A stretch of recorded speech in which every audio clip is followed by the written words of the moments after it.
Bueno, estamos con don Marcelo Mella, este caballero es académico acá de la Universidad de Santiago de Chile, es licenciado en Historia, doctor en Ciencias Políticas. Acaba de publicar recientemente un texto que se llama Elementos de Ciencia Política. Elementos de Ciencia Política. Lo publicaste el año pasado, Marcelo, en el 2012. 2012.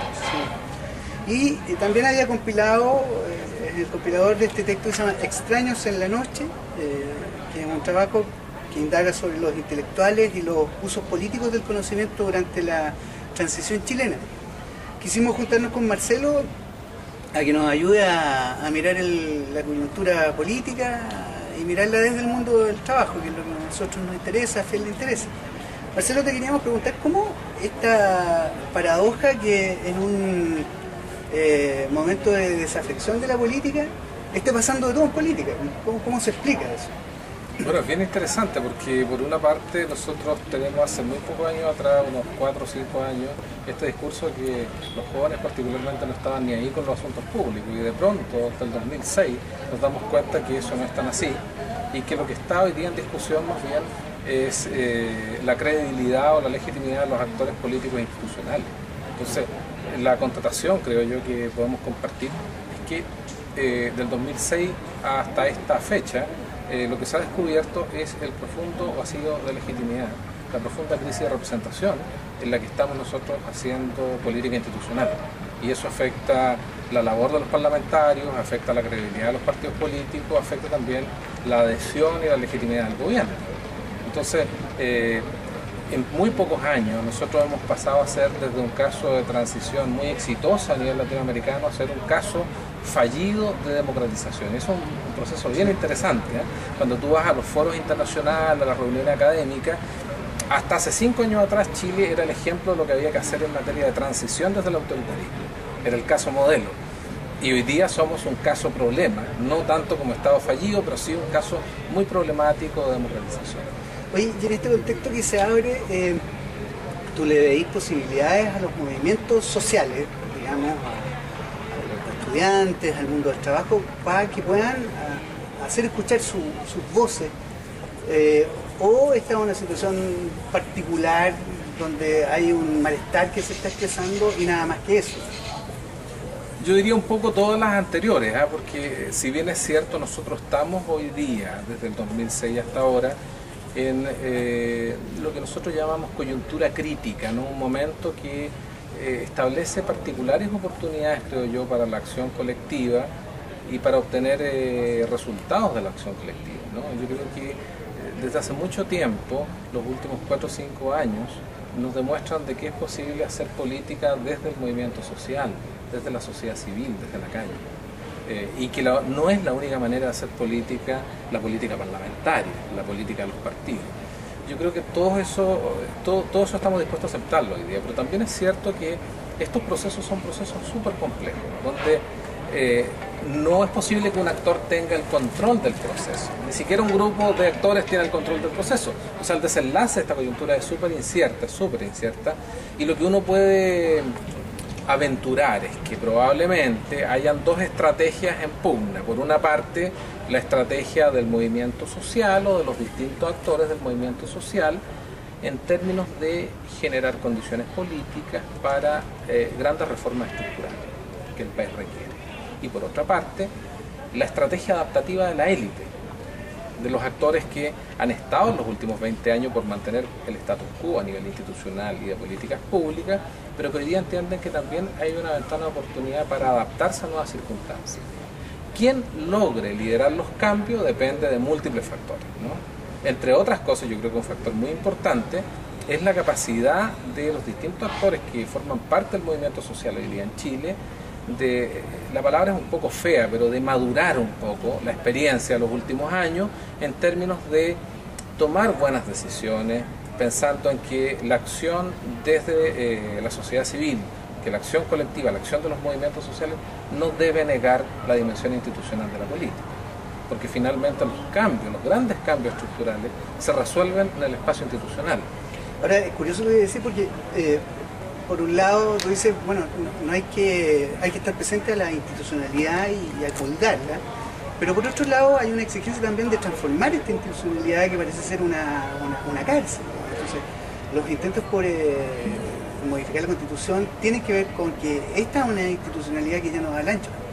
Mira, un historiador muy conocido, contemporáneo, que se llama Aidan White, decía: la forma es el contenido. Y ese es el gran problema que yo creo que tiene esta coyuntura, que estamos discutiendo sobre contenido de reformas sectoriales que tienen que ver con una nueva concepción de Estado o una nueva matriz de relaciones entre la autoridad institucional y la sociedad civil, pero al mismo tiempo discutir sobre los procedimientos, básicamente del marco constitucional, que hacen posible o no responder frente a estas demandas sectoriales. Entonces hay una doble discusión, una discusión a doble nivel, digamos, que requiere, yo creo, también una cierta mirada realista de parte de la sociedad civil, porque lo que me parece peligroso de un ciclo de movilización es que no logre dar el paso desde la calle a convertirse efectivamente en un actor capaz de influir sobre la dirección de las políticas.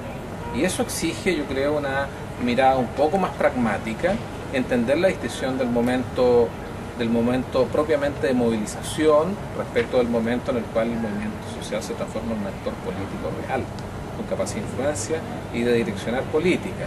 Entonces yo creo que estos procesos deben darse y en gran medida, si se dan o no se dan y de qué manera se dan, depende de quién llegue primero a conducir las reformas. Que van a haber reformas, no me cabe ninguna duda, pero todos entendemos que hay un mundo de diferencia entre una reforma que implica un nuevo proceso constituyente respecto a una reforma que implica un perfeccionamiento de la Constitución del 80, como la que hizo el presidente Lagos, ¿no? Entonces, quien llegue a liderar esta coyuntura crítica en términos de propuesta viable es probablemente quien va a determinar hacia dónde va a girar el país en los próximos años. ¿Y quiénes son los que lideran este tipo de cambio habitualmente? Porque es el mundo de la academia, los intelectuales, los profesionales de la política. ¿Quiénes son los que habitualmente se hacen cargo o logran liderar este tipo de coyunturas? Fíjate que yo, mirando la historia de Chile, yo creo que lo que ocurre en este momento es bastante particular, porque la experiencia del siglo XX a nosotros nos muestra que los cambios en general requerían la convergencia de políticos, actores sociales, intelectuales en favor de un determinado proyecto histórico. Sin embargo, hoy día lo que tenemos es una cierta tendencia tecnocratizante, pero que al mismo tiempo implica una alta endogamia y un enclaustramiento de la clase política que afecta, por supuesto, los vínculos con la sociedad civil, pero que también afecta los vínculos de la clase política con los intelectuales. Los intelectuales hoy día, que participaron muchos de ellos en el proceso de transición y fueron actores protagónicos, hoy día están la mayor parte de ellos recluidos en funciones de la academia. Y en respuesta a este enclaustramiento de la clase política, lo que se produce reactivamente es el enclaustramiento de los académicos. Entonces tenemos hoy día ausencia de vasos comunicantes entre dos mundos que deberán ser extremadamente fluidos en la interacción, que es el mundo académico de los intelectuales. Hoy día la carrera profesional del intelectual es extremadamente alienante para aquellos que creemos que los intelectuales, los profesores universitarios deberán ser actores en los procesos de cambio social. Muy alienante. Te ponen una carrera académica que poco tiene que ver con el país en el que tú estás instalado. Entonces, pero eso se construye históricamente. Yo creo que la transición, como te digo, tiene esta doble valoración. Por una parte, un proceso bueno porque fue gobernable, pero también un proceso que rompió modos de construir política tradicional en Chile. Y yo creo que el desafío hoy día en gran medida tiene que ver con instalar espacios de conversación, instalar espacios de encuentro que nos permita reconocernos. Hoy día no necesariamente estar de acuerdo, forzar convergencia, pero reconocernos y retomar, digamos, esta interacción, que es lo único que a mí me parece que al final del día sostiene un cambio estructural como el que requiere la Chile. Bueno, se decía que una de las virtudes de la concertación, en el caso que las hubiese tenido, es que tenía un pie en la institucionalidad, pero por otro lado tenía una cercanía muy importante con el mundo social. Entonces, eso pareciera ser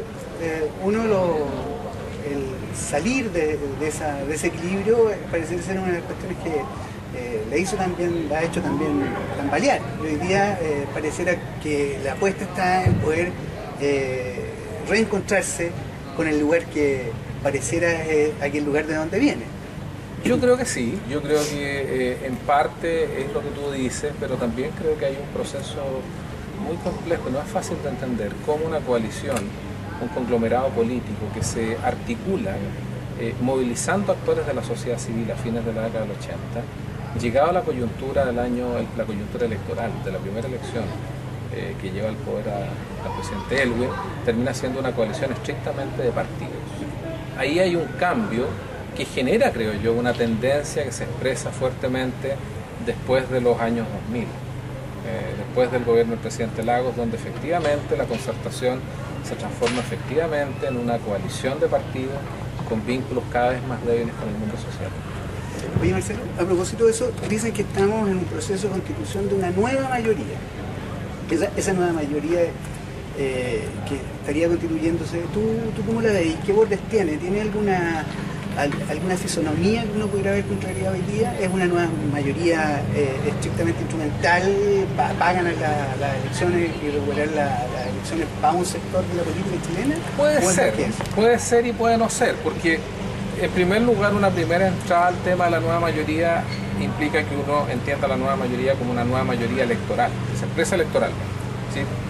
La dimensión cuantitativa, la cantidad de electores que la centroizquierda o el progresismo en Chile requiere para llegar a ser gobierno nuevamente en Chile. Pero a raíz de toda la primera parte de la conversación, nosotros sabemos que la reivindicación de la sociedad hoy día se expresa a través de lo electoral, pero también a través de otros canales. Por lo tanto, parece ser muy difícil de creer que construyendo desde lo electoral y solamente basado en lo electoral, una coalición de partidos hoy día convertida en coalición de gobierno sea sustentable. Es decir, creo que la confianza de alguna manera de la sociedad civil respecto de la clase política transversalmente está en discusión, está dañada, está lesionada. Entonces yo no creo que lo que fue posible hacer el año 90 pueda volver a repetirse con similar éxito. Creo que hoy día hay que tomarse en serio las señales de estos años de movilización, este ciclo de movilización que hemos tenido. Y efectivamente hacer el esfuerzo por construir una nueva arquitectura de coalición de gobierno, que no es nada hippie, digamos, no es nada muy extraño. El Frente Popular incluyó activamente a la Confederación de Trabajadores de Chile, en la orgánica, en la arquitectura. Pedro Aguirre fue elegido con votos de la Organización de los Trabajadores. Entonces no estamos diciendo nada excéntrico. Creo que hay que tomar en serio las señales de la sociedad civil, pensando en el movimiento de los trabajadores y pensando también en el conjunto de colores que hoy día tiene la movilización social.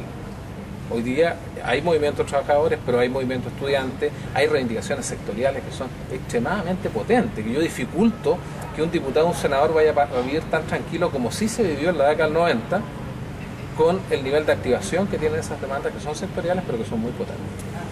Ok, Marcelo, para terminar, mira, yo sé que parece que no se pueden hacer pronósticos, pero sí. ¿Tú cómo veías el segundo semestre del 2013? ¿En qué va a concluir esta teleserie?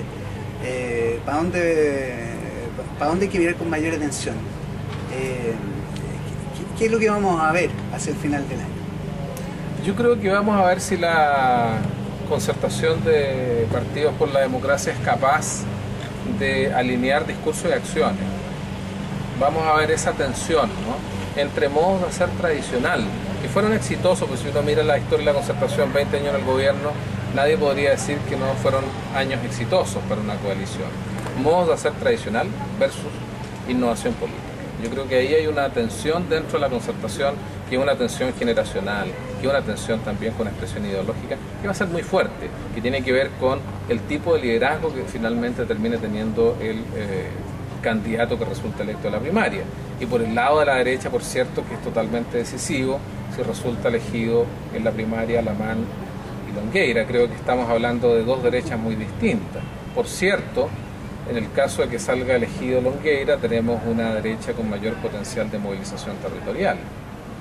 Ahí está la fortaleza o la competitividad de la derecha en la versión Longueira. Y por el lado de Alamán, no cabe ninguna duda que el eje de la competitividad o la base de la competitividad de Alamán es su capacidad de disputar el centro político. Entonces, todavía tenemos mucha incertidumbre. Es un pronóstico muy lejano, pero uno puede ver tensiones que ya existen y que probablemente van a acompañar el segundo semestre de cara a las presidenciales. Bueno, Marcelo, muchas gracias a nombre de Fiel, y les recomendamos que miren en las librerías Extraños en la Noche, que es el texto de Marcelo, y también Elementos de Ciencia Política, que es un texto muy interesante donde van a conocer en más detalle la pluma de este caballero. Bueno, gracias. Chao.